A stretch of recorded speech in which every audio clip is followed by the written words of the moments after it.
fazer um breve histórico do que a gente falou na aula anterior, para a gente poder chegar na parte de comentar essa carta aos Gálatas, né? Então, a gente vinha tratando sobre a vida de Paulo, né?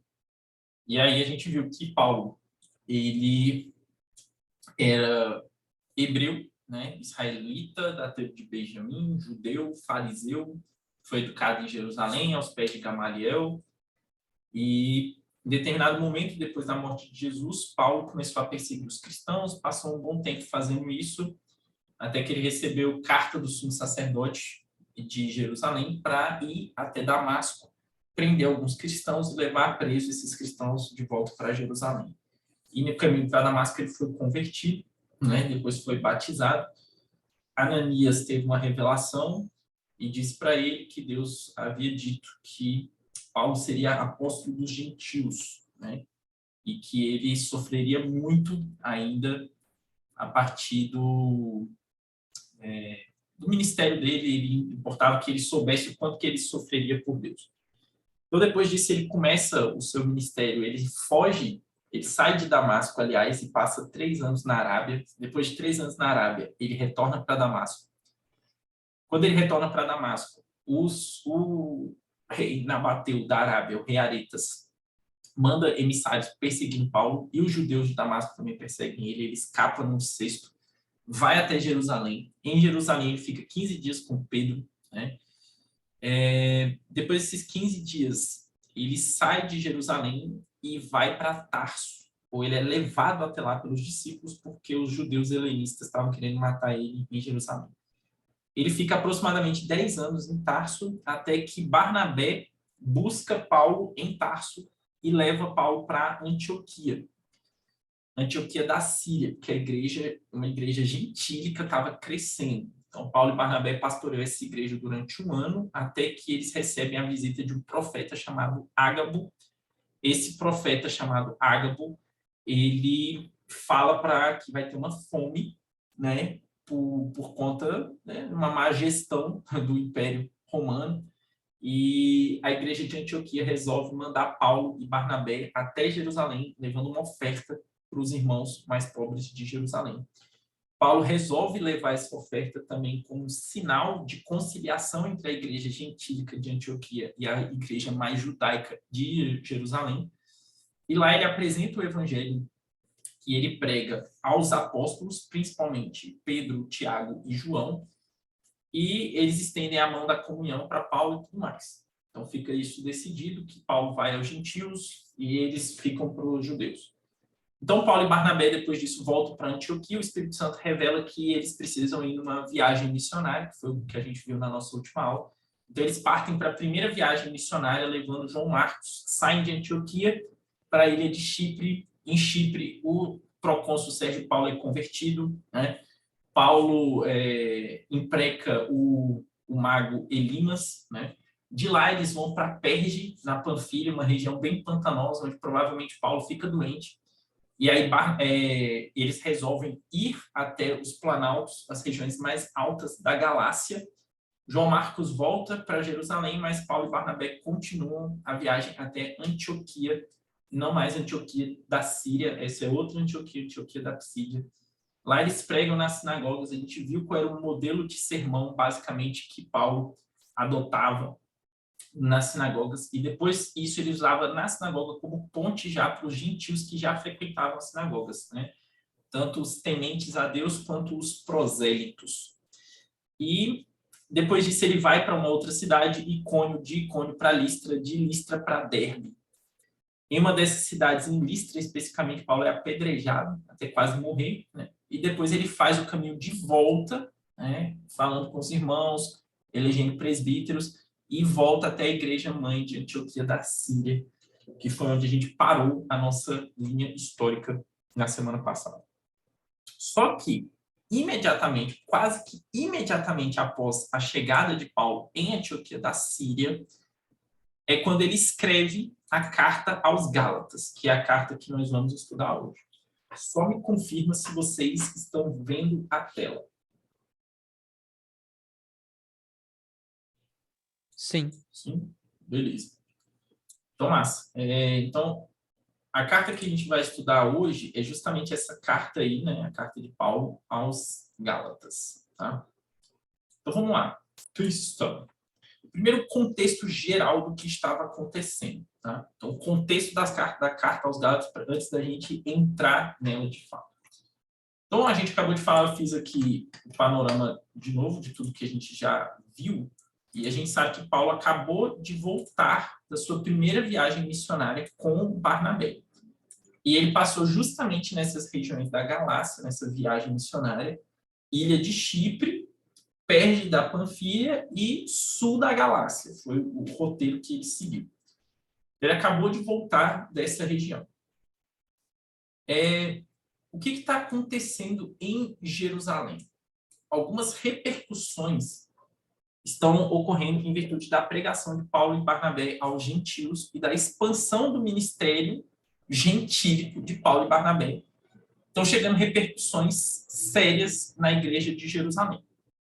Imagine comigo. Se você é um judeu, foi criado, nascido e criado no judaísmo a vida toda, praticante do judaísmo. Você é um judeu crente mesmo, daquele que não é judeu meia boca, não. Judeu que obedece às leis, judeu que pratica realmente o judaísmo. Judeu fiel. E aí, de repente, você crê em Jesus. Né? Você aceita Jesus e você crê que Jesus é o Messias. O que fazer agora? Você vai pegar o Antigo Testamento, vai pegar a lei de Moisés e vai jogar fora, vai tacar fogo na lei de Moisés, vai tacar fogo no templo, né? Óbvio que não. A maioria dos judeus que foram convertidos ao cristianismo continuaram praticando o judaísmo. Tá? Isso é importante. Eles continuaram praticando o judaísmo. E agora a igreja estava sendo, né, recebendo um fluxo gigantesco de pagãos, de gentios, de pessoas que não eram judeus, de pessoas que foram nascidas e criadas na imoralidade, pessoas que foram nascidas e criadas num mundo completamente sem Deus, ou num politeísmo absurdo, tá? Ou num ateísmo prático. Essas pessoas, elas viviam um padrão moral muito inferior ao padrão moral do judaísmo. Não tem nem como comparar o padrão ético do judaísmo, que foi entregue pelo próprio Deus, com o padrão moral gentílico, pagão. Né? Muitos cultos pagãos, por exemplo, a forma de cultuar o deus pagão era praticando prostituição no templo do deus pagão, prostituição, imoralidade sexual no templo. Então, existiam prostitutas sacerdotisas. Então, olha o nível como era o padrão moral dos gentios. Eles vinham desse universo.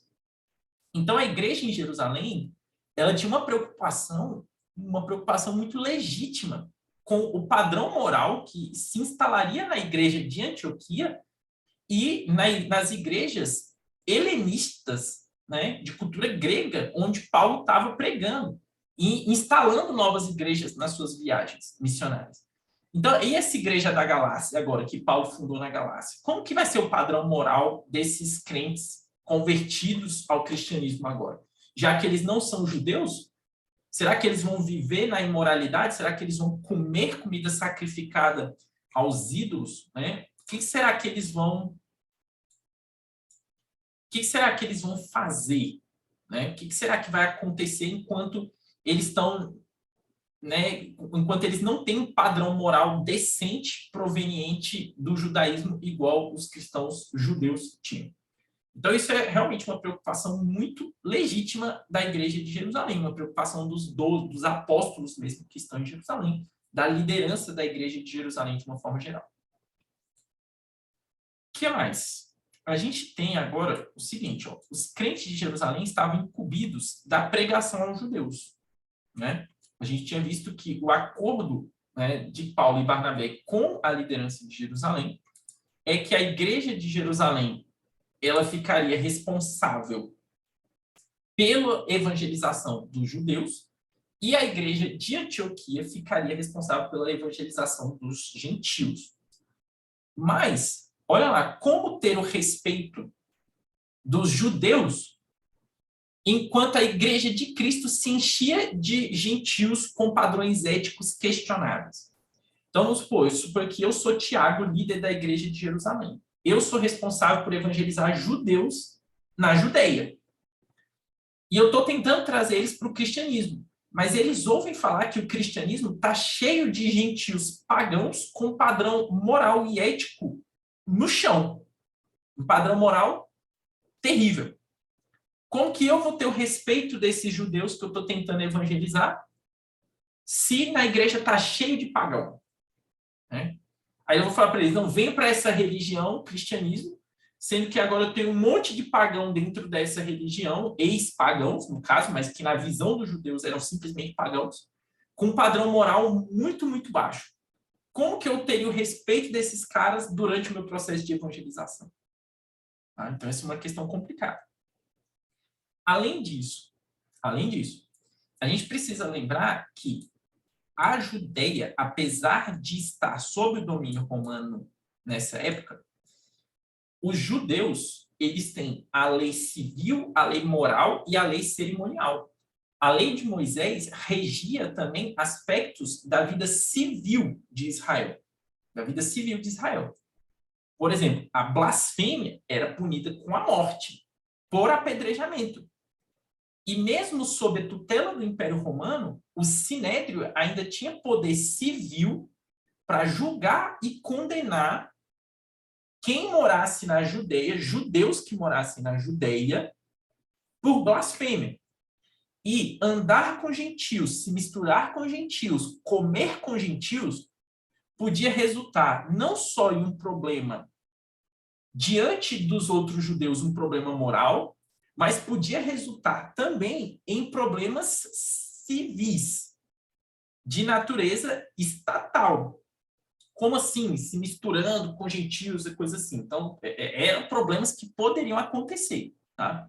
Então, a gente tem que lembrar também que os apóstolos que estão em Jerusalém, os judeus, eles estão sujeitos à lei civil de Israel, mesmo sob a tutela de Roma, eles ainda estão sujeitos à tutela do Sinédrio, que é o governo civil de Israel. Então, uma mistura excessiva com gentios poderia trazer problemas até de cunho civil e não só de cunho moral para os apóstolos que estão em Jerusalém, para a igreja de Jerusalém, de uma forma geral. E mais, no ano 44, o rei Herodes Agripa, ele morre, né?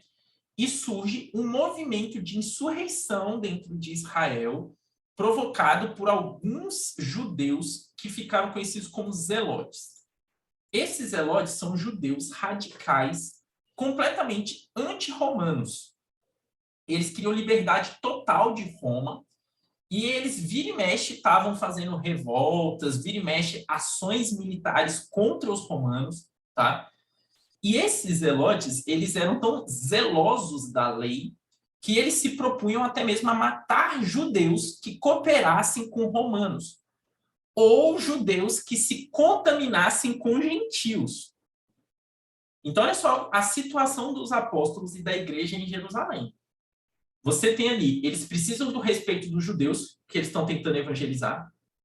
Eles estão recebendo um fluxo enorme de pagãos na igreja, de ex-pagãos na igreja, que não tem o padrão moral do judaísmo.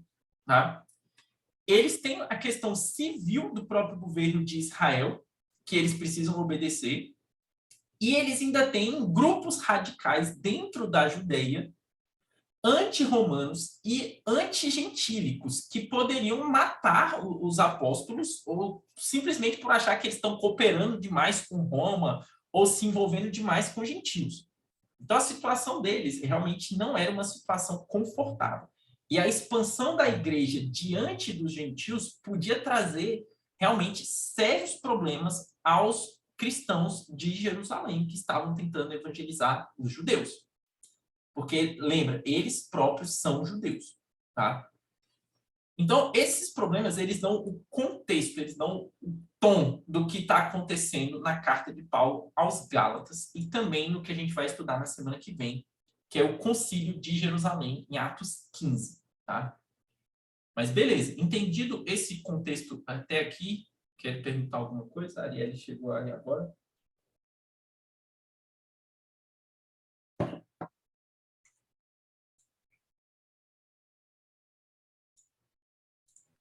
Não, tá tranquilo. Tá bom. Chat tranquilo, Vantos tranquilo.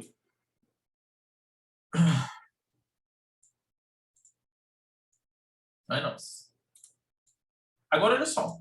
Dentro desse contexto, então, complexo para a igreja de Jerusalém, alguns irmãos de Jerusalém fizeram uma sugestão. Que sugestão foi levantada, então, dentro da igreja de Jerusalém? Uma sugestão bastante simples. Os gentios que se converterem ao cristianismo devem cumprir as mesmas exigências feitas aos gentios que se convertiam ao judaísmo. Então, nota, apesar do judaísmo ter uma característica étnica de herança, né, de pai para filho, de descendência de Abraão, de fato, o judaísmo ele nunca foi proibido para os gentios. Desde o Antigo Testamento, os gentios que quisessem se converter ao judaísmo, eles seriam bem-vindos, desde que eles cumprissem algumas exigências. Quais eram as exigências necessárias para que alguém se convertesse ao judaísmo no Antigo Testamento? Falando de forma resumida, essas exigências são as seguintes. Primeiro, eles tinham que passar por um batismo de purificação. Então, o gentio, ele recebia um batismo nas águas de purificação, um batismo para que ele fosse purificado daquela vida, né, pagã que ele levava antes. Segundo, se ele fosse homem, ele tinha que receber o sinal sangrento da circuncisão. Então, ele tinha que ser circuncidado, tá? Então, se ele fosse homem, tinha que ser circuncidado. Terceiro, ele tinha que jurar obediência e obedecer a Moisés, as leis de Moisés. Então, aqui a gente está falando de 3 aspectos da lei de Moisés: a lei moral, a lei civil e a lei cerimonial. Então, esse novo convertido ao judaísmo, que a gente vai chamar de prosélito era o gentio que foi convertido ao judaísmo, ele tinha que passar por essas coisas aí, ele tinha que obedecer. E ele tinha que seguir, de acordo com a lei cerimonial e a lei civil de Israel, ele tinha que obedecer o calendário litúrgico do povo judeu e a dieta do povo judeu. Então, por exemplo, não poderia comer carne de porco. Uma dieta judaica característica geralmente é chamada de dieta kosher, beleza? Então, aqui é só o nome. Então, para que ele fosse convertido ao judaísmo, ele tinha que seguir essas prescrições: batismo, circuncisão, lei e alimentação e calendário. Tá? O que algumas pessoas de Jerusalém, da igreja de Jerusalém, estavam dizendo? Então, que os gentios que se convertiam ao cristianismo deveriam seguir essas coisas. Não, beleza, você quer ser crente? Quer acreditar em Jesus? Quer fazer parte da igreja? Então faz isso aqui, ó: batismo, circuncisão, lei de Moisés e dieta e calendário. Tranquilo? Aí o pessoal, opa, né? Como é que funciona isso? Primeiro, o maior dos problemas disso daqui é a circuncisão. Por quê? Todo mundo sabe aí o que é a circuncisão, certo? Todo mundo sabe o que é a circuncisão? Vou explicar o que é circuncisão em termos bem rápidos também, porque depois alguém assiste isso daqui, né, o vídeo e tal, e às vezes não sabe. Então, a circuncisão consiste, tá, em cortar a pele do prepúcio do órgão sexual masculino. Então, a pele do pênis, literalmente, puxada para frente, cortada. Isso é a circuncisão. Esse procedimento é feito até hoje como um mecanismo, às vezes tem até indicação médica para ser realizado. Mas hoje, se alguém fosse circuncidar, anestesia local, cirurgia, antibiótico, anti-inflamatório, né, analgésico, tudo bem tranquilo.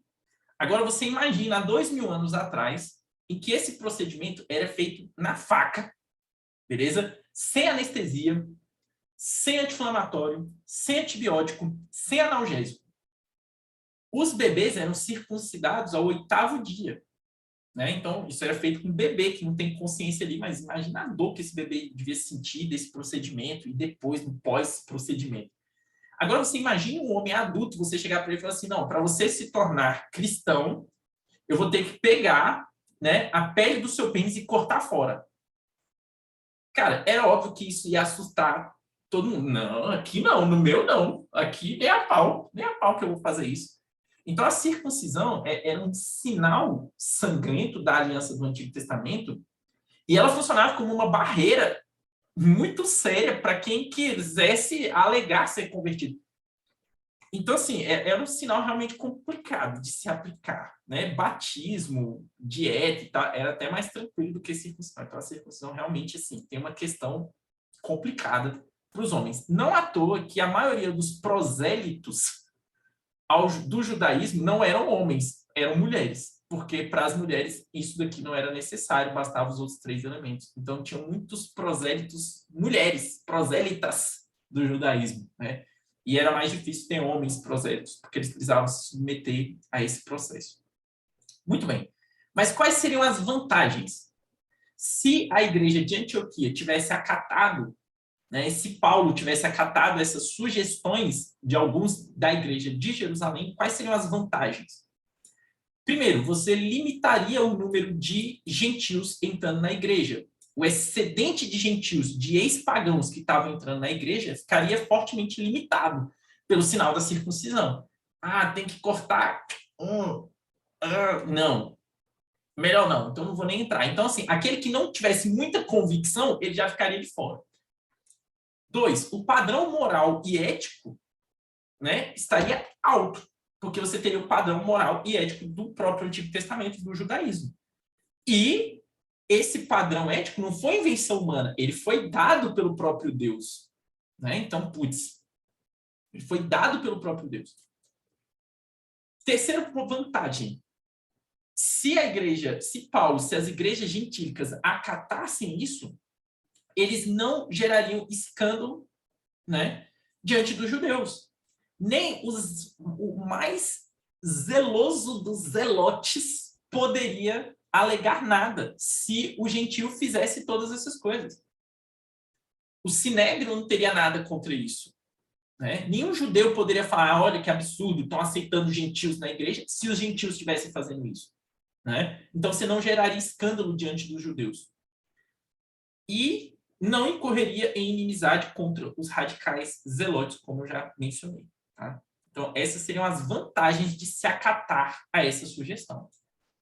Tá, Alisson, mas quais seriam as desvantagens? Então, vamos lá. As desvantagens seriam as seguintes. E os gentios que já foram convertidos sem essas exigências? Já haviam gentios, por exemplo, Paulo já pregou na região da Galácia. Já fundou a igreja, já tem gente lá cultuando, adorando a Jesus. E esses caras? Eu vou chegar agora e vou obrigá-los a fazer essas exigências, coisas que eu não fiz antes, né? E esses que já foram convertidos? Aí agora simplesmente eu mudo as regras do jogo com o jogo já em andamento? Né? Complicado. Segunda coisa, segunda desvantagem. Jesus ordenou essas coisas? Jesus pediu que essas coisas fossem feitas? Ou comandou que essas coisas fossem feitas? Existe algum mandamento de Jesus que pede para que os gentios que estão entrando na nova aliança agora cumpram essas exigências que estão aqui? De todas essas, a única que Jesus demandou foi o batismo. Né? As outras não foram demandadas. Tá? Então, complicado. Eu estou exigindo coisas que Jesus não pediu. Terceira coisa, terceira desvantagem. O Espírito Santo não confirmou o evangelho aos gentios sem essas exigências. Então, a gente sabe que o Espírito Santo vem no Pentecostes sobre os judeus em Jerusalém, mas o Espírito Santo também vem, como em Pentecostes, aos gentios em Samaria e aos gentios na casa de Cornélio, tendo o próprio apóstolo Pedro como testemunha de como o Espírito Santo desceu sobre os gentios sem que eles tivessem que cumprir nenhuma dessas exigências anteriores. Então, nós vamos exigir algo que Jesus não pediu e algo que o Espírito Santo também não pediu. Quarta e última desvantagem. Nós, com essas exigências, queremos agradar a Deus ou apenas evitar conflitos com homens? Esses eram os pontos. Tá? Esses eram os pontos. Então, realmente, apesar de existirem vantagens quanto a seguir essas sugestões de cumprir as exigências do judaísmo, as desvantagens, elas são muito graves. Por quê? Ao que tudo indica, cumprir essas exigências para que alguém entrasse na igreja de Cristo era apenas querer evitar conflitos com homens. E não querer agradar a Deus, não querer cumprir os mandamentos de Deus. Vamos fazer isso aqui para evitar conflito com os judeus? Vamos fazer isso aqui para evitar problema? Era isso. Essa sugestão, ela tinha esse intuito. Vamos evitar conflito, vamos evitar problema, não vamos colocar pedra de escândalo para os judeus que a gente está querendo evangelizar. Mas ela não tinha o intuito realmente de agradar a Deus. Tá? Tudo bem, mas a coisa fica pior. Mas como é que pode ficar pior do que isso? Porque alguns judeus que foram convertidos ao cristianismo, tá? Especialmente judeus que faziam parte dos fariseus, que eram fariseus, eles não só acreditavam que essa sugestão era boa para evitar conflitos, eles acreditavam que os elementos do judaísmo eles precisavam ser cumpridos pelos gentios que estavam ingressando na igreja para que eles pudessem ser salvos. Então, o batismo, a circuncisão, a lei e a dieta e o calendário eram elementos necessários para a salvação, tanto quanto a crença em Jesus. A lógica deles era uma lógica muito simples. Ora, se nós que somos judeus, a esperança messiânica era nossa, o Messias era judeu, os apóstolos são judeus, o Messias veio para os judeus, é o Messias judeu, né?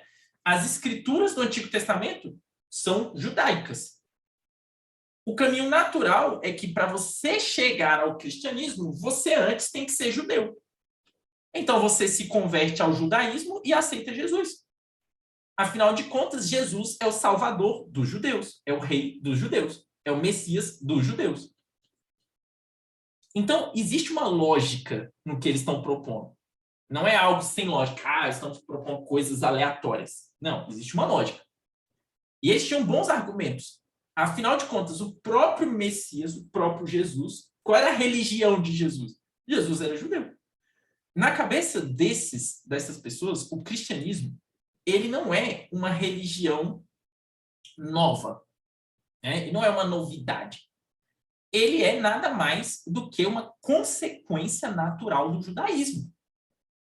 Crer no Messias judeu. Então, eles estavam propondo isso. Você precisa se tornar judeu e acreditar no Messias judeu para você ser salvo.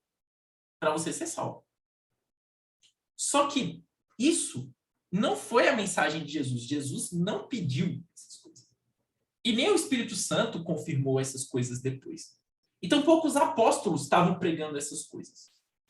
A única coisa necessária para a salvação, segundo Jesus, segundo o Espírito Santo e segundo os apóstolos, era crer em Jesus. Crer em Jesus. Isso era necessário para a salvação.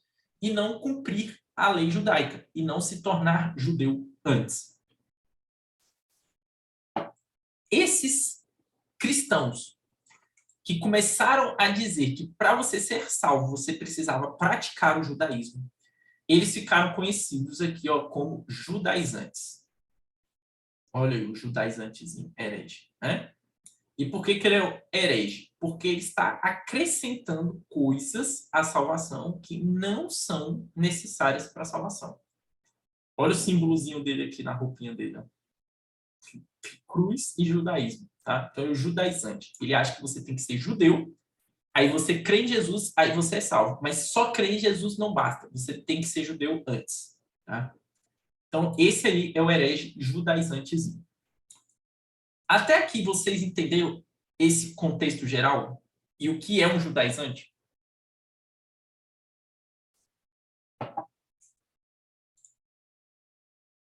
Beleza, Bruno falou sim.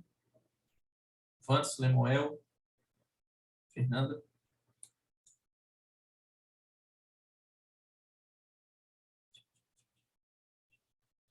Beleza, galera. Respondi. Tá bom. Agora, esses judaizantes, eles começaram a pegar muito no pé de Paulo. Por quê? Porque em Jerusalém, isso não era um problema tão grande. Né? E por que que em Jerusalém isso não era um problema tão grande? Porque em Jerusalém, a maioria dos cristãos era judeu. Então, você chegar para um cristão que já era judeu e falar para ele, oh, você tem que ser judeu, não tem muito sentido. Ele já é judeu. Ele já foi nascido, criado no judaísmo. Né? Então, para ele, isso não era um problema. Isso aqui se torna um problema nas igrejas gentílicas. E quem é o principal mensageiro das igrejas dos gentios? Paulo. E quem é que está fundando igreja a rodo com um monte de gentil na igreja? Paulo. Né? E de onde vinha a verba e o financiamento para o ministério gentílico de Paulo? De Antioquia, que era a igreja mais gentílica daquele período. A maior igreja gentílica daquele período. Então, a gente tem dois polos. A gente tem um polo cristão judaico enorme em Jerusalém e um polo cristão gentílico em Antioquia. E Antioquia é a base da missão de Paulo, que está expandindo o evangelho entre os gentios e até então, neste momento aqui que nós estamos, nas regiões da Galácia. Então, Paulo meteu o louco lá na região da Galácia, pregando para uma galera. Esses judaizantes, eles eram pessoas muito zelosas da lei, né? Muito zelosas da lei. E como eles achavam que Paulo estava errado ao pregar um evangelho sem judaísmo, eles perseguiam Paulo aonde quer que ele fosse. Bastava Paulo pregar em um lugar e ir embora, que o judaizante chegava questionando o que Paulo tinha pregado. Aí Paulo ia embora para outro canto, ele ia atrás de onde Paulo tinha ido e questionava o que Paulo tinha pregado. E assim sucessivamente. Paulo ia pregando, criando novas igrejas entre os gentios, e o herege judaizante ia atrás de Paulo, desmentindo aquilo que Paulo tinha falado e tentando, de alguma forma, judaizar a igreja que Paulo tinha fundado. Tá? Isso é um problema recorrente e talvez esse seja o grupo de hereges que mais vai atormentar a vida de Paulo durante todo o ministério dele. Tá? Durante todo o ministério dele. Qual era o argumento? Quais eram os argumentos que esses hereges judaizantes usavam? A gente pode resumir os argumentos deles basicamente desse jeito aqui. Ó. Eles chegavam para os cristãos das igrejas que Paulo tinha fundado e falava mais ou menos assim. Olha só, Paulo não é apóstolo assim. Paulo não é apóstolo. Paulo não é um dos 12. Tá? Paulo não andou com Jesus. Paulo não andou com Jesus. Paulo não é apóstolo. Tá? Ele não tem autoridade própria e nem um evangelho próprio. Se é que Paulo tem alguma autoridade, ou se é que Paulo pode pregar por aí, ele recebeu essa autoridade de Jerusalém. Ele recebeu essa autoridade de Jerusalém. Ou seja, não é uma autoridade dele, é uma autoridade derivada. Ele recebeu isso de outras pessoas. Ele não recebeu isso diretamente de Jesus, igual os apóstolos. Os apóstolos andaram com Jesus. Então, Paulo não é apóstolo. E mais, se ele recebeu alguma autoridade, ele não entregou o evangelho de Jerusalém. Ele não entregou o evangelho todo. Deixa eu contar para vocês, ó, o evangelho, os crentes lá de Jerusalém, inclusive os apóstolos, eles reverenciam a lei de Moisés, eles obedecem à lei de Moisés, todos eles são judeus, todos eles foram circuncidados, todos eles frequentam o templo, todos eles continuam obedecendo à lei de Moisés, né? É claro que eles não foram circuncidados quando aceitaram Jesus, porque já haviam sido circuncidados. Mas vocês que creram no evangelho agora, vocês precisam ser circuncidados. Vocês precisam ficar no mesmo nível dos crentes de Jerusalém. E vocês precisam obedecer às leis do judaísmo para vocês receberem a salvação. Vocês não podem simplesmente dizer, eu creio em Jesus e pronto, está resolvido. Não é assim que a banda toca, né? Se Paulo disse alguma coisa diferente disso, ele não tinha autoridade para fazer isso. deixe que a gente lidera vocês e nós vamos corrigir esses problemas. Então, esse era basicamente o argumento dos judaizantes. Tá? Eles atacavam a autoridade de Paulo, eles atacavam a autoridade apostólica de Paulo, eles diziam que Paulo não era apóstolo, eles diziam que a autoridade de Paulo era derivada de Jerusalém, eles diziam que Paulo pregava um evangelho incompleto, eles diziam que Paulo odiava a lei, eles diziam que Paulo pregava contra a lei de Moisés, tá? Eles diziam que a igreja de Jerusalém pregava diferente do que Paulo pregava. Era basicamente esse o argumento deles. Alguns iam ainda mais longe, dizendo que Paulo era um mercenário e que pregava um evangelho diferente, um evangelho de graça barata, um evangelho que não tinha padrão moral, né? Acusando Paulo de antinomismo, ou seja, de fazer com que os crentes vivessem sem lei nenhuma ou sem padrão ético nenhum. E alguns diziam que Paulo pregava só para ganhar dinheiro. Né? Então, esses eram os ataques que Paulo recebia nas igrejas por onde ele passava.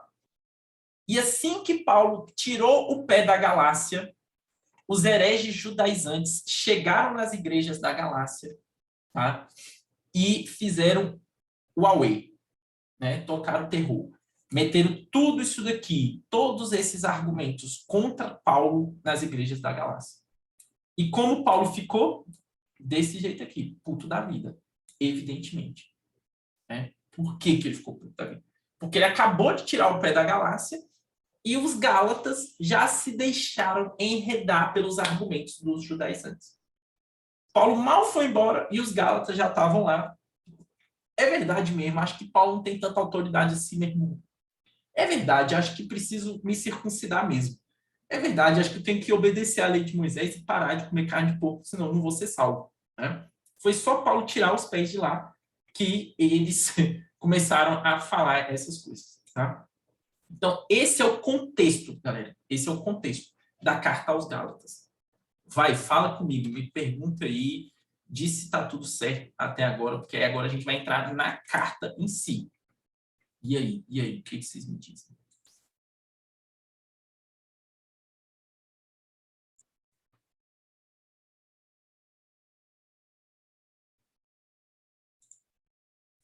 Hum. Algum comentário?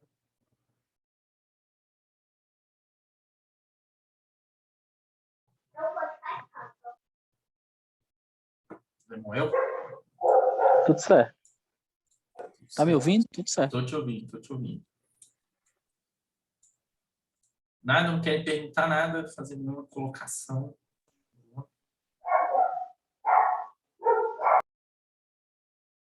Tá bom. Então, legal. Então, agora vamos para a própria carta do apóstolo Paulo, né?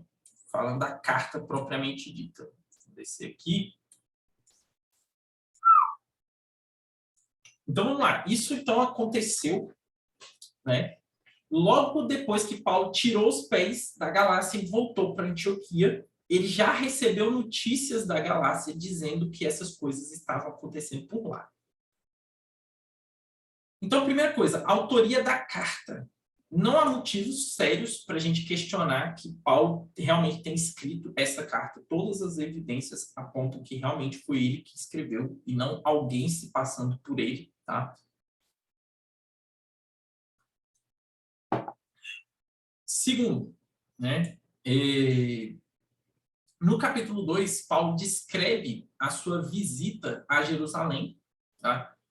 A visita que é mencionada em Atos 2, tá? De modo que ele escreveu essa epístola depois desse evento, evidentemente. Tá? Paulo já havia, então, concluído sua primeira viagem missionária, onde visitou principalmente essa região da Galácia. E como Paulo não menciona na carta o decreto de Jerusalém, tá? Que trata de forma idêntica, o tema era exatamente o mesmo. Então, provavelmente, ele escreveu essa carta um pouco antes desse acontecimento. Como o concílio de Jerusalém é datado de 48 depois de Cristo, provavelmente Paulo escreveu essa carta no mesmo ano, um pouco antes de ir para o concílio, tratar especificamente sobre esse assunto em Jerusalém também. beleza? Então, provavelmente, a data da carta é 48 depois de Cristo. Quem escreveu foi o apóstolo Paulo. Quem eram os destinatários da carta? Está aqui no nosso mapinha, ó, a região em vermelho, que é a região da Galácia. Tá? Essa região da Galácia foi onde Paulo passou. Paulo passou especificamente no sul da Galácia, mais aqui, ó, nessa área aqui, na Lícia e na Panfilha e no sul da Galácia. Tá? Lembrando que aqui é a província da Judéia, onde fica Jerusalém. Aqui é a província da Síria, onde fica a igreja de Antioquia. Tá? Aqui é a província da Cilícia, aqui é a província da Capadócia, aqui é a província da Lícia e da Panfilha, aqui da Ásia. Então, Paulo passou aqui, ó, nessa região da Galácia, tá? Perto de Antioquia da Síria, não era tão longe, tá? Não era muito longe. Quais eram as igrejas que Paulo tinha fundado na Galácia do Sul quando ele fez a sua primeira viagem missionária? A igreja de Antioquia, da Pisídia, Icônio, Listra e Derbe. Lembrando que na cidade de Listra, Paulo foi até apedrejado, né, por conta dos judeus que se amotinaram contra ele lá. Beleza? O que mais? Objetivo geral da carta, os objetivos principais da carta aos Gálatas. Então, Paulo escreveu a carta aos Gálatas para se contrapor aos falsos mestres judaizantes que estavam abalando a doutrina central da justificação pela fé. Tá? Então, Paulo havia pregado para eles na Galácia que a justificação era pela fé, que eles só precisavam crer em Jesus para serem salvos. E os judaizantes estavam dizendo que eles precisavam obedecer às leis, né, de Moisés para serem salvos, que eles precisavam se converter ao judaísmo antes para depois se tornarem cristãos. Eles espalhavam, então, esses judaizantes, o perigoso ensino de que os gentios deveriam se tornar prosélitos judeus e submeter-se a todas as leis mosaicas antes de se tornarem cristãos. Tá? Antes de se tornarem cristãos. Paulo fica, de certa forma, chocado como os gálatas, né, recepcionaram essa heresia satânica judaizante de uma forma tão rápida e tão fácil. Tá? Então, Paulo escreve essa carta com a finalidade de defender a justificação pela fé somente e advertir as igrejas a respeito das terríveis consequências de abandonar essa doutrina cristã, que é o cerne do cristianismo evangélico. Tá? Gálatas é a única carta que Paulo escreveu que não tem um elogio aos leitores. Nota que até mesmo a carta aos Coríntios, que é uma igreja bem zoada, tinha um elogio aos Coríntios, mas Gálatas não tem. Isso mostra que ele estava com uma certa urgência ao escrever essa carta, uma urgência para confrontar a deserção da fé que os Gálatas estavam praticando ao aceitarem uma doutrina tão estranha ao evangelho que o próprio Paulo tinha pregado entre eles pessoalmente antes, o evangelho da justificação pela fé em Cristo. Tá? Então, esse é o objetivo, os objetivos principais dele eram esses. Não à toa, alguns teólogos até falam que a maior defesa da doutrina da justificação pela fé da Bíblia não está em Romanos, mas está na carta aos Gálatas. Tá? Porque Paulo realmente escreveu essa carta com uma ira santa contra os judaizantes. Tá? Provavelmente Paulo escreveu essa carta de Antioquia. Então, quando ele estava em Antioquia, no momento em que ele chegou em Antioquia, ele recebe a notícia, tá? Então ele estava aqui em Antioquia da Síria, ele recebe a notícia que os Gálatas já estavam se desviando e escreve a carta aos Gálatas e manda para alguém entregar lá, beleza? Na região da Galácia. Muito bem. Então, conteúdo da carta agora. Então, agora vamos para a carta em si, né? O conteúdo da carta, eu dividi ele aqui nesses 3 elementos, tá? Pode ser dividido aqui dessa forma.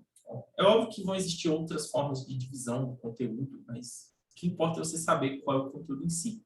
Mas na primeira parte da carta, Paulo vai fazer uma defesa pessoal da autoridade que ele próprio tem, tá? De apóstolo, de que ele não recebeu o evangelho e nem a autoridade apostólica vindos da igreja de Jerusalém. Ele tem essa autoridade apostólica, tem a prerrogativa de apóstolo, e recebeu o evangelho dele por revelação direta do próprio Cristo. Ele não tem um apostolado derivado. Ele não precisava da autorização de Jerusalém. Ele recebeu, tudo que ele recebeu foi diretamente do próprio Cristo. Seu comissionamento, seu apostolado, seu evangelho, tudo ele recebeu de forma direta de Jesus. Então, ele é tão apóstolo quanto Pedro é apóstolo. Tá? Isso fica claro já nos primeiros versículos da Epístola de Gálatas, que ele fala, Paulo, apóstolo, não da parte de pessoas, nem por meio de homem algum, mas por Jesus Cristo e por Deus Pai que o ressuscitou dos mortos. Então ele já começa a apresentação, a saudação da carta já começa isso, eu sou apóstolo, não da parte de homem nenhum. Ou seja, eu não preciso de ninguém, de nenhum homem, referendando a minha autoridade apostólica. Eu sou apóstolo da parte de Deus, da parte de Jesus, de forma direta. Tá? E ele continua, no versículo 6 ele fala, eu estou surpreso em ver que vocês estão passando tão depressa daqueles que o chamou na graça de Cristo para outro evangelho, o qual, na verdade, não é outro, porque não existe outro evangelho. E se estão pregando para vocês a salvação por obras, isso não é uma boa notícia, isso não é um evangelho, isso é uma péssima notícia. Isso é uma notícia terrível para vocês. Então, não caiam nessa. E a primeira coisa que ele faz é defender o apostolado dele. Ele vai contar uma história para que ele mostre para os Gálatas que o apostolado dele não provém de Jerusalém e que o apostolado dele não provém de homens, mas provém de Deus. E ele mostra essa história, e ele conta essa história dando para a gente uma pequena biografia do que aconteceu na vida dele. E ele fala, quando esse evangelho foi anunciado para mim, né? Eu não recebi de ser humano algum, nem me foi ensinado, mas eu recebi mediante revelação de Jesus. Aí ele fala, vocês não ouviram qual foi no passado o meu modo de agir no judaísmo, como de forma violenta eu persegui a igreja de Deus e procurava destruí-la? E na minha nação, quanto ao judaísmo, levava vantagem sobre muitos da minha idade, sendo zeloso das tradições dos meus pais. O que ele está dizendo? Gente, eu perseguia, eu matava cristãos. E do nada eu comecei a pregar o evangelho que antes eu perseguia. Vocês acham que isso foi obra humana ou vocês acham que isso foi obra divina? E depois ele segue. Depois que eu me converti, eu não fui para Jerusalém, eu fui para a Arábia.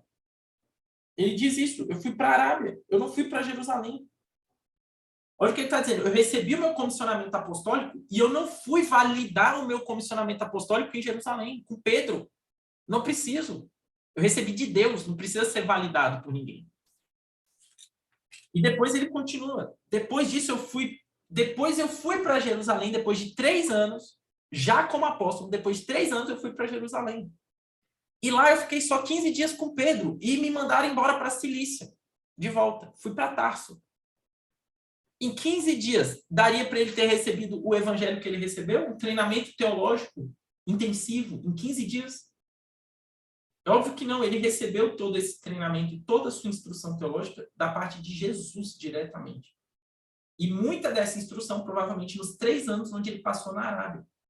E quando ele foi ter com Pedro, não foi para receber validação, não foi para receber ensino, foi porque ele queria conhecer Pedro.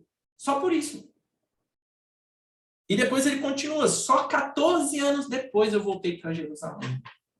Ou seja, ele ficou cerca de 11 anos em Tarso. 10 anos em Tarso, mais ou menos. E só depois desse tempo, 14 anos depois da conversão dele, ele voltou em Jerusalém. E por que ele foi em Jerusalém? Ele foi buscar a autorização dos apóstolos para fazer o que ele já vinha fazendo? Não. Ele mesmo diz. Ele foi em resposta a uma revelação. A revelação do profeta Ágabo, que teria uma fome. A igreja de Antioquia mandou ele lá, junto com Barnabé, para poder entregar uma oferta para os crentes.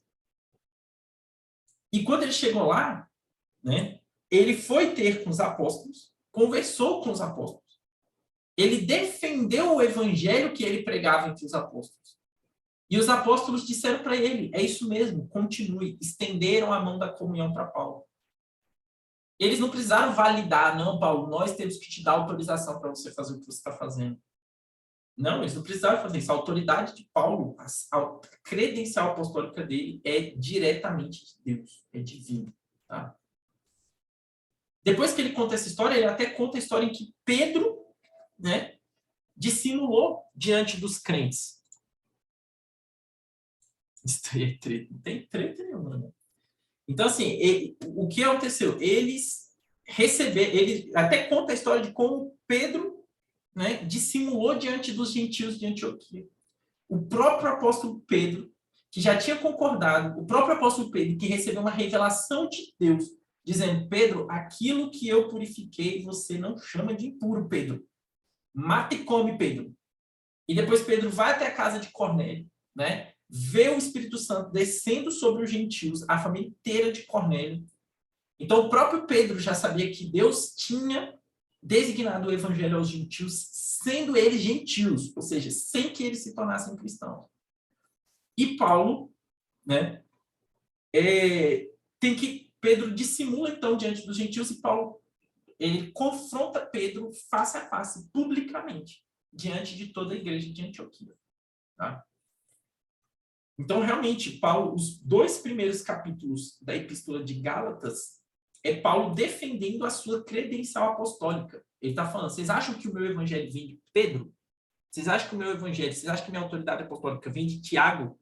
Vocês acham que a minha autoridade apostólica vem de Jerusalém? Não, eu recebi do próprio Deus. A minha autoridade apostólica não é derivada, como esses judaizantes estão dizendo. Como essas pessoas estão dizendo que eu preciso de validação da igreja de Jerusalém para pregar para vocês. Eu não preciso. E mesmo quando eu fui lá, eles não me questionaram. Eles não fizeram oposição. Eles não me acrescentaram nada. Paulo ainda fala isso. Eles não me acrescentaram nada. Nada. Eles simplesmente estenderam a mão da comunhão e falaram: vá em paz, continue fazendo o que você está fazendo. Beleza? Esse é o argumento de Paulo nos 2 primeiros capítulos da Epístola aos Gálatas, né? Já no capítulo 3 em diante, ele vai defender o princípio da justificação. Ele vai defender justamente o que é a doutrina da justificação pela fé. Qual a importância dessa doutrina? Como ela funciona? Então, Paulo apela, primeiramente, à experiência dos Gálatas. Ele diz: insensatos, quem enfeitiçou vocês? Basicamente, ele está dizendo: vocês estão doidos? Não foi diante dos olhos de vocês que eu mesmo expus a Jesus Cristo como crucificado? Né? Eu quero saber isso de vocês. Vocês receberam o Espírito Santo pelas palavras, pela pregação da fé ou pela pregação da lei? O Espírito Santo que fez milagre diante de vocês, foi o Espírito Santo pregado pela fé ou pregado pela lei? Ou basicamente ele estava dizendo: quem operou milagre diante de vocês? Fui eu que preguei a fé em Jesus ou são esses judaizantes que estão pregando as obras da lei? Quem é que fez milagre diante de vocês? Então os Gálatas tinham que parar para pensar, realmente, né? Paulo chegou aqui com manifestação de poder. Paulo, em Listra, curou um paralítico, de forma que ele foi até adorado como um deus pelos pagãos. Então, será que os judaizantes estavam operando milagres também? Não, provavelmente não estavam. Né? Então, cadê a autoridade deles? E depois Paulo continua. Né? Ele vai usar Abraão como exemplo de justificação pela fé. Nota que esse esqueminha a gente tem aqui para ajudar a gente a entender o argumento principal da Epístola aos Gálatas. A gente faz aqui, primeiramente, né, um avanço histórico. Né? A gente tem Abraão sendo chamado por Deus: sai da tua casa, da tua parentela e vai para a terra que te mostrarei, você será o pai de uma nação muito numerosa. E tem um chamado e é feita uma promessa. Inicialmente, Abraão duvida um pouco, né, da promessa. E ele tenta resolver as coisas com as próprias forças.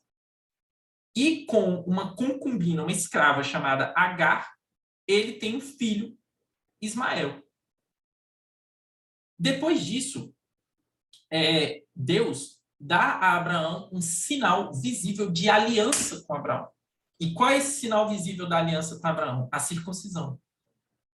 Então, Abraão se circuncida, todos os seus servos, todos aqueles que pertenciam à família dele, que estavam com ele, são circuncidados. Inclusive Ismael, já com a idade de 15 anos, aproximadamente. Depois disso, nasce Isaac. Isaac, sim, era o verdadeiro filho da promessa de Deus. O verdadeiro filho da promessa. E esse é o filho da promessa com a esposa verdadeira de Abraão, que era Sara. Depois disso, tem uma treta entre Sara e Agar, e Sara manda embora Agar, junto com o filho. E ela própria diz, porque de nenhuma forma o filho da escrava será herdeiro junto com o filho da livre. E Ismael vai embora, é mandado embora junto com Agar. Né? Depois de um tempo, né, o próprio Deus pede para que Abraão sacrifique o filho dele, naquele evento que aconteceu, e no final, no último segundo ali, o anjo impede, né, Abraão de sacrificar Isaac. Alguns anos depois, é dado ao povo de Israel a lei de Moisés. Tá? Então, a gente tem aqui o que ele chama de obras da lei, é justamente a lei civil, a lei cerimonial e a lei moral. E depois de um tempo, vem o Cristo, né? Da descendência de Abraão, e vem o Cristo. Tá? Paulo ele conta toda essa história para mostrar que, na verdade, é a fé em Cristo que salva, e isso desde o Antigo Testamento. Equivocadamente, muitas pessoas acreditam que no Antigo Testamento as pessoas eram salvas por obediência à lei, e não pela fé em Cristo. Mas Paulo usa o argumento de Abraão para mostrar que o próprio Abraão foi salvo pela fé. Porque no livro de Gênesis já diz que Abraão foi justificado pela fé. E ele creu em Deus e isso lhe foi imputado para a justiça. Ou seja, muito antes da lei sequer existir, ou muito antes que Abraão pudesse até mesmo ser circuncidado, ele já havia crido. E ele já era justo diante de Deus por ter crido pela fé e não por ter cumprido aquilo que Deus mandou, mas por ter crido em Deus. Ele creu em Deus e isso lhe foi imputado para a justiça.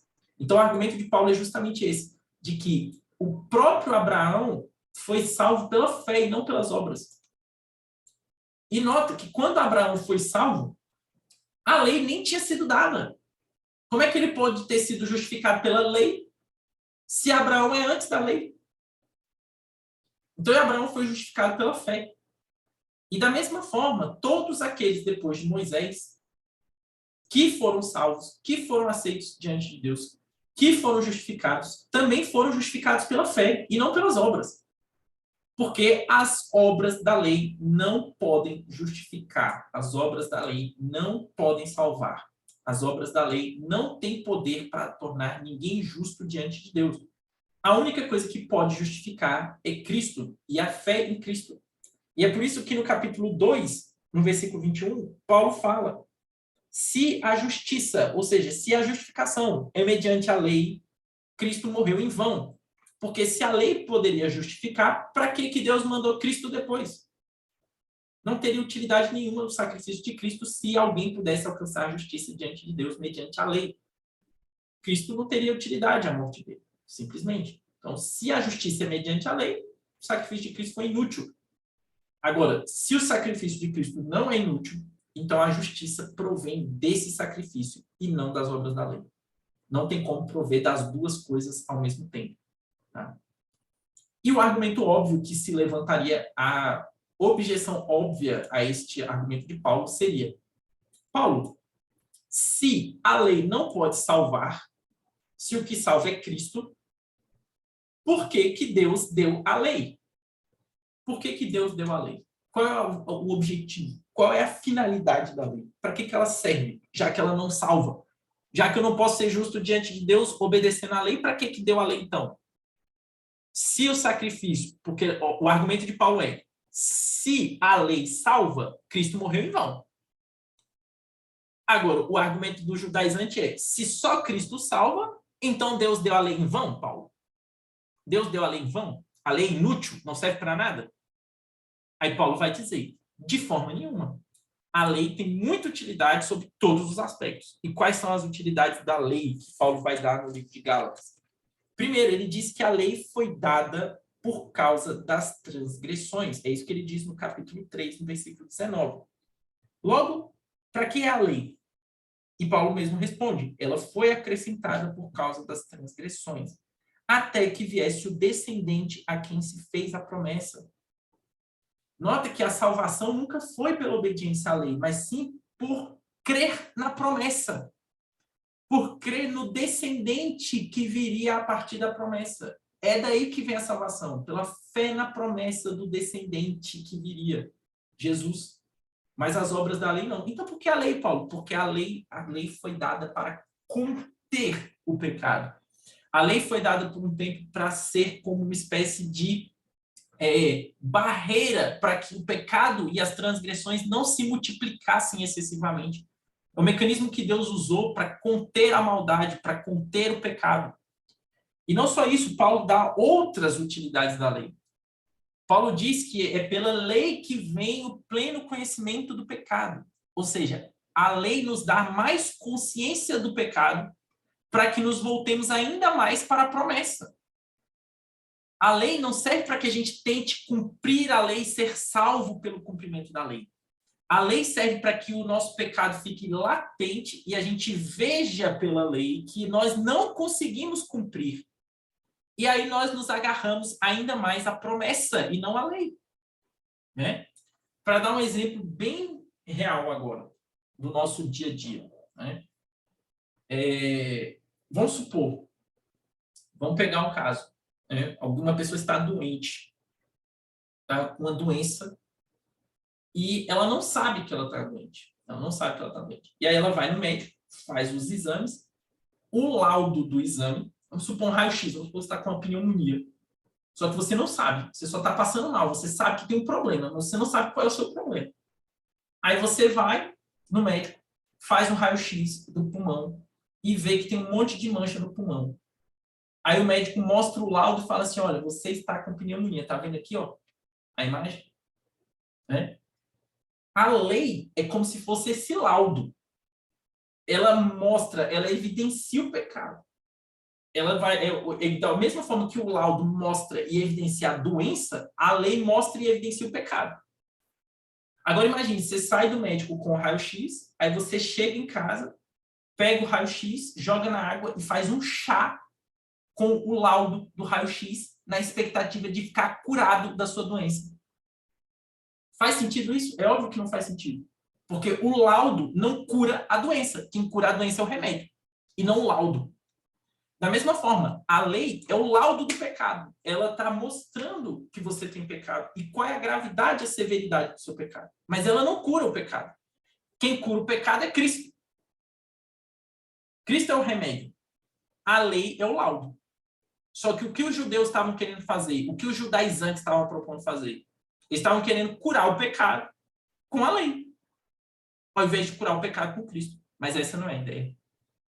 Então, essa é a segunda coisa que Paulo fala. Então, primeiro, a lei é uma barreira para que as transgressões, para que o pecado não se multiplique. Segundo, a lei evidencia o pecado, ela é o laudo, ela dá a precisão, ela vai na raiz, mostra onde é o pecado e qual é a gravidade dele. E terceiro, Paulo fala em Gálatas que a lei é o aio, a lei é o professor, a lei é o guia para Cristo. É óbvio, à medida que a lei evidencia o pecado, ela imediatamente te aponta para Cristo. Por quê? Porque ela é o teu professor, ela é o teu guia, está falando aqui, ó, você é incapaz, você é inútil, você não consegue sozinho.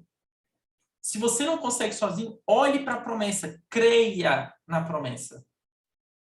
Enquanto os crentes do Antigo Testamento criam na promessa do Messias vindouro, nós, os crentes do Novo Testamento, cremos na promessa do Messias que já veio. Mas a salvação é sempre por meio de crer na promessa do Messias. Essa é a salvação, desde todos os tempos. Tá? Então, Paulo diz, a lei é o aio, ela é o tutor, ela é o guardião, ela é o professor que te leva para Cristo. Tá? Então, essa é a finalidade da lei. Depois disso, ele fala, se, o argumento óbvio agora, né? Então a lei, ela teve essa finalidade de me guiar para Cristo. Sim, tanto a lei civil, quanto a lei cerimonial, quanto a lei moral. Todas elas tinham essa finalidade de guiar você para Cristo. O argumento óbvio agora é, se eu sou salvo, então, pela fé em Cristo, e a lei só tinha esse propósito de me guiar para Cristo, e eu já criei em Cristo, então eu não preciso obedecer à lei. Eu posso viver uma vida de promiscuidade, de prostituição, de imoralidade, uma vida, né, sem obediência nenhuma, com padrão moral nenhum, porque eu creio em Cristo. E aí Paulo fala, de forma nenhuma, isso é impossível, porque aqueles que morreram com Cristo, aqueles que creem em Cristo, morreram com Cristo. E eles não só morreram com Cristo para a lei, eles morreram com Cristo para o pecado. E Paulo diz, de forma que já não sou eu quem vive mais, mas é Cristo que vive em mim. Né? E porque eu, mediante a própria lei, morri para a lei, a fim de morrer de viver para Deus. Eu estou crucificado com Cristo. Então Paulo vai dizer, como que você, que foi crucificado com Cristo, e que morreu com Cristo, e que está unido a Cristo, vai viver uma vida de pecado? Como que você, que tem o Espírito Santo, vai viver uma vida de pecado, de devassidão? Isso é impossível. Nós somos filhos de Deus em Cristo, estamos unidos a Ele misticamente. É impossível que um cristão realmente salvo viva uma vida de pecado. E por que é impossível? Porque ele recebe o Espírito Santo.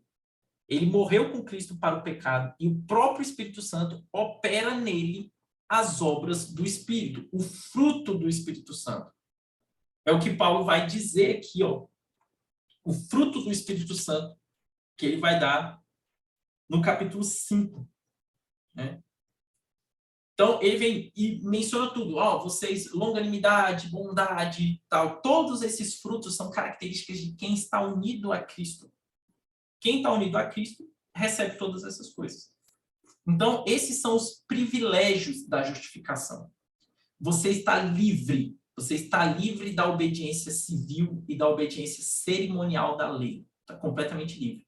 E agora você recebe o privilégio de viver na liberdade do Espírito Santo, praticando aquilo que o Espírito Santo faz você praticar, mortificando a carne, né, e crescendo no Espírito. Estou lendo aqui o que o Lemuel falou no chat.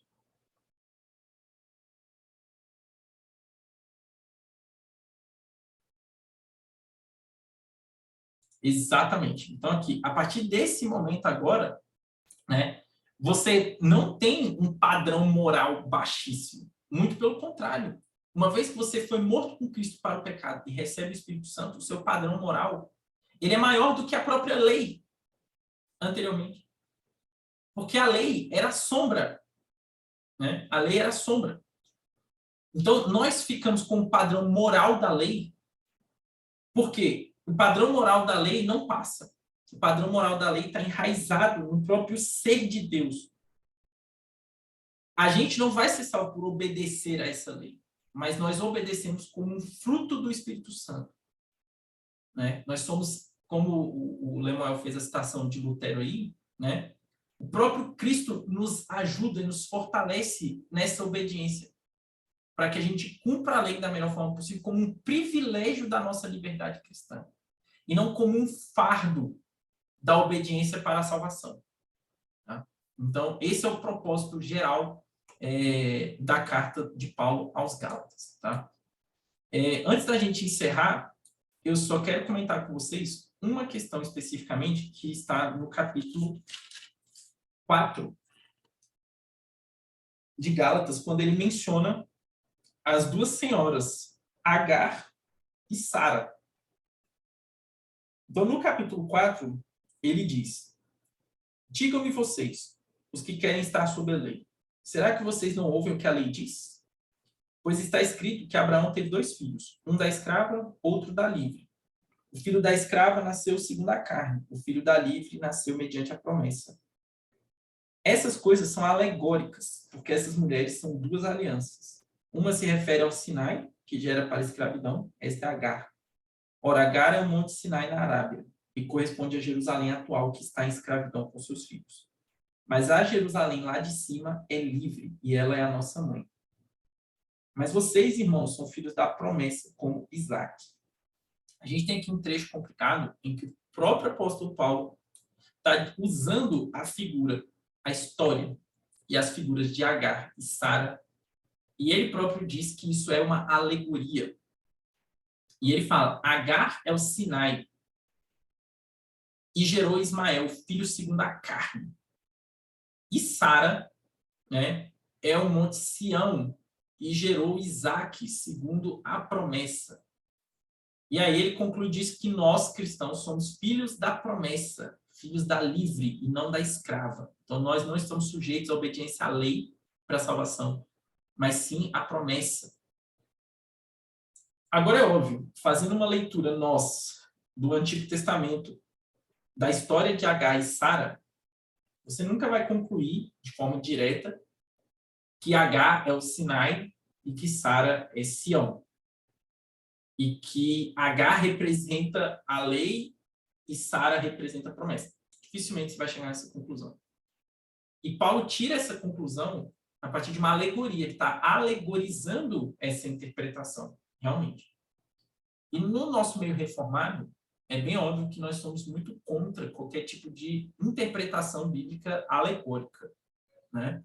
Porque quando você interpreta a Bíblia de forma alegórica, você pode extrair praticamente qualquer lição que você queira daquele texto. E assim você pode tirar qualquer coisa do texto, o que você quiser. Então isso dificulta muito. No entanto, a gente entende que os apóstolos, por estarem escrevendo a Escritura de maneira inspirada, eles tinham uma forma de interpretação que lhes autorizava a utilizar mesmo de alegorias em determinados momentos, como Paulo está fazendo aqui. Tá? Então, isso é uma forma de interpretação que realmente ela só poderia ser feita pelo escritor bíblico. E nós não temos autorização para ir no Antigo Testamento e ficar buscando alegorias no texto, dizendo, isso representa isso ou isso representa aquilo. Não é assim que a banda toca. Tá? Então, isso era uma prerrogativa do próprio apóstolo e do escritor bíblico, daquele que está escrevendo a Bíblia realmente. Né? Porque ele recebeu inspiração para fazer essa alegorização, para que essa alegoria para a gente tivesse uma finalidade de ensino correta. Né? Extrair uma alegoria dali, mas com a finalidade correta de ensino, porque ele era inspirado. Se nós formos tentar alegorizar o texto, isso vai gerar mais confusão do que benefício, no final das contas. Tá? Mas é isso. Então, fechamos a carta aos Gálatas. Espero que vocês tenham entendido aí o contexto da carta, o conteúdo da carta, o objetivo de Paulo na carta. Se tiver alguma dúvida, a hora é essa.